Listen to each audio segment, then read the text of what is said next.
Welcome to star 9 news. Gajapati నగరంలోని దొంగలు బీభత్సం. విజయనగరం జిల్లా గజపతి నగరం నియోజకవర్గ కేంద్రంలో పోలీస్ స్టేషన్ ఎదురుగా ఉన్న రోడ్డులో పొందూరు రాము స్వప్న ఇంట్లో బుధవారం రాత్రి దొంగతనం జరిగినట్లు కుటుంబ సభ్యులు తెలిపారు. 8 తులాల బంగారం, సుమారు 5 తులాల వెండి, 20,000 నగదు పోయినట్లు తెలిపారు. స్వప్న గజపతి నగరం గ్రంథాలయంలో లైబ్రరీగా పనిచేస్తున్నట్లు తెలిపారు. ఏ ఇంట్లో మనుషులు లేని ఇళ్లను టార్గెట్ చేసుకుని దొంగతనాలు జరుగుతున్నట్లు పలువురు అభిప్రాయం వ్యక్తం చేస్తున్నారు.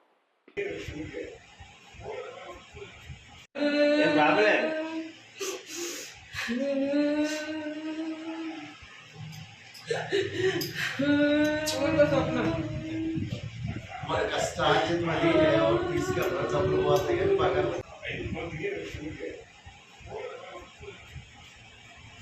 మళ్ళీ అలాగే వెళ్ళారు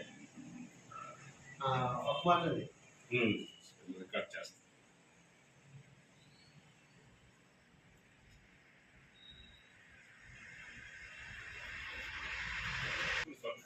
సుమారు 8 నుంచి 9 తులాల బంగారం, ఒక 2 వెండి గిన్నెలు, 5 జతల పట్టీలు, 20,000 క్యాష్. రాత్రి మీరు ఎక్కడ లేరా? రాత్రి మేము మా కొత్త ఇంటికి పడుకోవడానికి వెళ్ళిపోయాము. అంటే రోజు ఇలాగే జరుగుతుంది. మీరు కొత్త ఇంటికి వెళ్ళడం? కొత్త ఇంటికి పడుకోవడానికి వెళ్ళిపోతాం సార్. మార్నింగ్ 5 గంటలకు వచ్చేస్తాము.